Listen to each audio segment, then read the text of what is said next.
नमस्कार दोस्तों, शांति साहित्य संसार के YouTube चैनल पर आप सबका स्वागत करता हूं।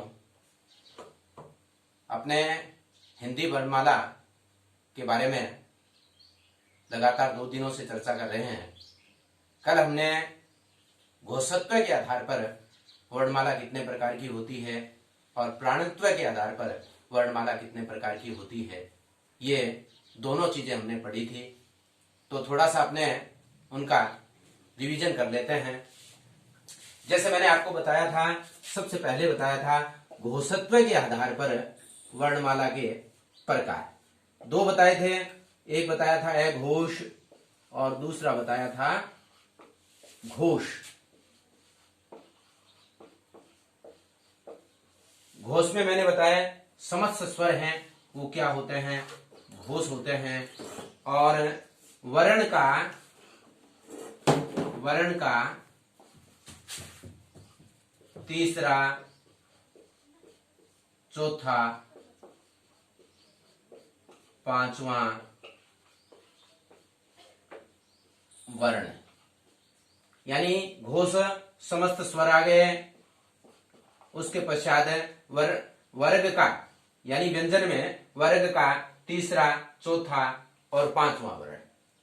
उसके पश्चात जिस ओर स्वर आते हैं उस प्रकार उसी और अंतस्थ आते हैं, वो है ये, रे, ले, वे और एक रह गया आपका है। ये सब क्या है?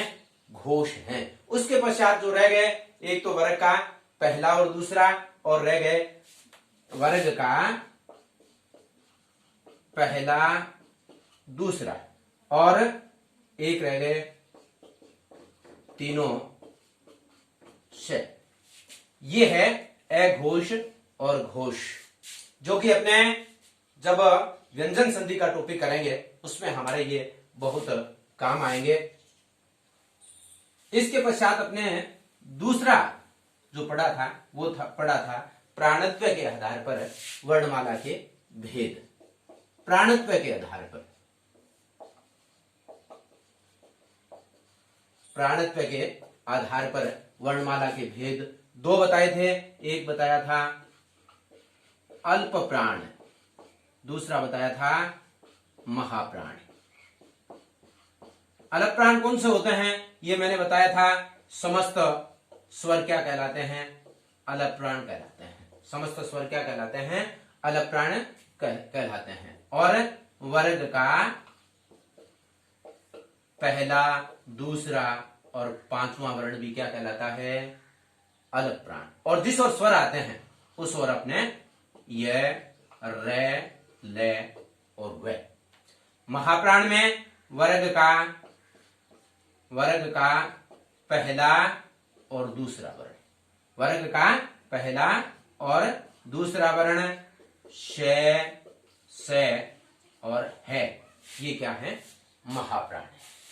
तो ये बातें अपने कल की थी।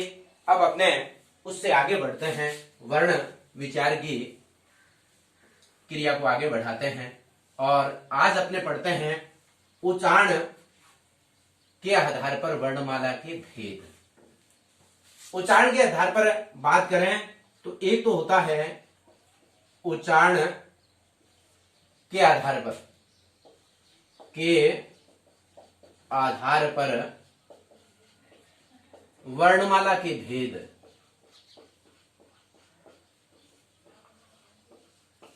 वर्णमाला के भेद पहला है, एक तो होता है उच्चारण स्थान के आधार पर। उच्चारण स्थान के आधार पर। दूसरा होता है उच्चारण प्रयत्न के आधार पर। इसके भी 2 भेद होते हैं, उच्चारण स्थान के आधार पर और उच्चारण प्रयत्न के आधार पर। तो आज अपने बात करेंगे उच्चारण स्थान पर, उच्चारण स्थान के आधार पर वर्णमाला के भेद। देखो, सबसे प्रामाणिक वर्णमाला है वो हिंदी की है। सबसे प्रामाणिक बात करें तो वर्णमाला है वो किसकी है? हिंदी की। कंठ, देखो सबसे पहले यहां से चल करके बाहर की तरफ निकलने का, बिल्कुल प्रमाणिक तरीके से। सबसे पहले जो आता है वो क्या आता है, कंठे। कंठे में आता है एक तो कै वर्ग। कै वर्ग, कै वर्ग में जैसे आप सबको पता है 5 वर्ण हैं, कै, ख, ग, घ, ग, और उसके पश्चात है और विसर्ग, ये आते हैं। इनका जो उच्चारण स्थान है वो क्या है, कंठे है। अब देखो विसर्ग और है का उच्चारण स्थान है वो कंठ के थोड़े से अग्र भाग से भी होता है, तो इन दोनों व्यंजनों को यानी क्या कहते हैं, काकल्य भी कहते हैं। क्या कहते हैं, काकल्य। फिर उसके पश्चात दूसरा तालव्य, यानी तालु। तालु से जिनका उच्चारण स्थान होगा एक तो होगा चय वर्ग। चय वर्ग, एक शय और एक ये, इनका जो उच्चारण स्थान है वो क्या है, तालव्य है। फिर अपने थोड़ा पीछे चलते हैं। देखो इसमें स्वर की बात करें तो ए और आ का उच्चारण स्थान भी क्या है, कंठे है। तालव्य में ई और ई, इनका भी उच्चारण स्थान तालव्य माना जाता है। फिर तालव्य के बाद मूर्धन्य। मूर्धन्य, मूर्धन्य है वो टै वर्ग। टै वर्ग की बात करें तो पांचों वर्ण आ जाएंगे, ट, ठ, ड, ढ और अण। उसके पश्चात अपने इसमें री, रे और शे, ये वर्ण आते हैं मूर्धन्य के अंतर्गत। फिर उसके पश्चात अपने बात करते हैं मूर्धन्य के बाद दंत्य। मूर्धन्य के बाद दंत्य। दंत्य में आएगा तय वर्ग, से। तय वर्ग में तय, थ, द, ध और न। उसके पश्चात से। से का भी उच्चारण स्थल है वो कौन सा है, दंत्य। कौन सा है, दंत्य। उसके पश्चात अपने ए और आ का उच्चारण स्थल कंठ है, ई का तालु। और फिर उसके पश्चात स्वर की बात करते हैं और ओष्ठ्य। ओष्ठ्य में अक्सर परीक्षाओं में प्रश्न पूछा जाता है कि बिना होठों की सहायता से किस वर्ग का उच्चारण नहीं किया जा सकता, तो वो वर्ग है पै। कौन सा वर्ग है, पै। पै, फै, बै, भै और मैं, इनका उच्चारण बिना होठों की सहायता से नहीं किया जा सकता। तो पै वर्ग, और पै वर्ग के बाद देखो उ और उ, इनका भी उच्चारण स्थल है वो कौन सा है, ओष्ठ्य है। उ और उ यानी होठ है वो एक नया आकार लेते हैं।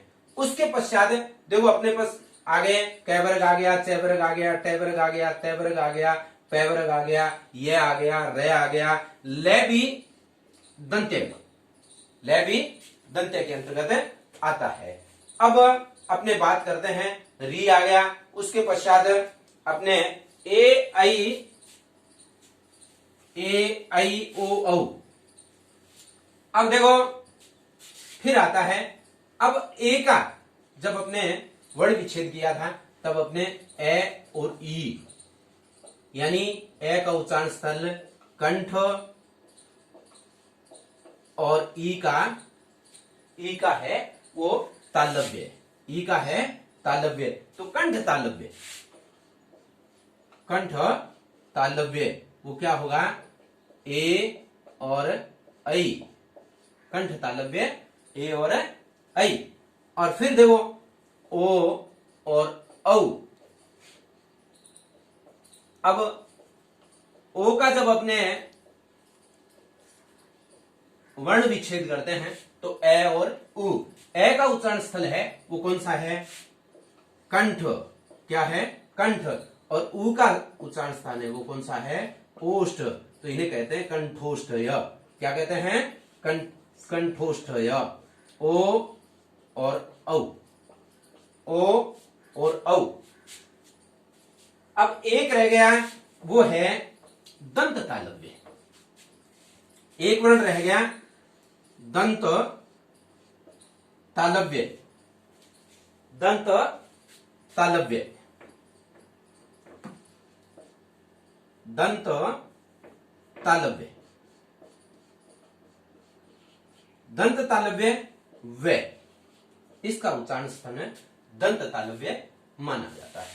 तो ये अपने 8 प्रकार हैं उच्चारण स्थान के आधार पर। पहला था कंठ। देखो ध्यान से अपने देख लें, कंठ यहां से उच्चारण स्थल जब अपने कैबर का उच्चारण करते हैं क, फिर च का उच्चारण करते हैं तालु, ऊपर की तरफ थोड़ा सा जीभ टकराती है, यानी जब अपने उच्चारण करते हैं जीभ जहां जाकर के टकराती है वही उसी स्थान को अपने उच्चारण स्थान कहते हैं। तो तालु और उसके पश्चात तालु के बाद मूर्धन्य, मूर्धन्य टॉप ऑफ द माउथ, यानी ऊपरी भाग, माउथ का सबसे ऊपरी भाग है वो मूर्धन्य है। ट, ठ, ड, फिर उसके पश्चात दंत्य, दंत्य में त, थ, द, ध, यहां दांतों से जाकर के जीभ टकराती है। फिर आते हैं ओष्ठ्य, प, फ, ब, भ और म। उसके पश्चात फिर अपने आते हैं कंठ तालव्य, ए और ऐ, उसके पश्चात कंठोष्ठ्य, ओ और औ, फिर दंत तालव्य क्या है वे। अब देखो एक मैंने बताया आपको काकल्य, काकल्य है वो क्या है और विसर्ग, है और विसर्ग। अब अपने जब कई बार नाम उच्चारित करते हैं तब कुछ लोग इसका उच्चारण करते हैं, वो करते हैं सिंह, जो कि बिल्कुल गलत है। इसका उच्चारण क्या होगा? सिंह, जैसा इंग्लिश में लिखते हैं SINGH, क्योंकि ये काकल्य है। इससे पहले क्या गया? अनुस्वार, अनुस्वार आ गया। तो अनुस्वार को जब अपने परिवर्तन करेंगे ना तो काकल्य का पंचम वर्ण जो कि क्या होता है? ग, तो ये बनेगा सिंह। क्या बनेगा?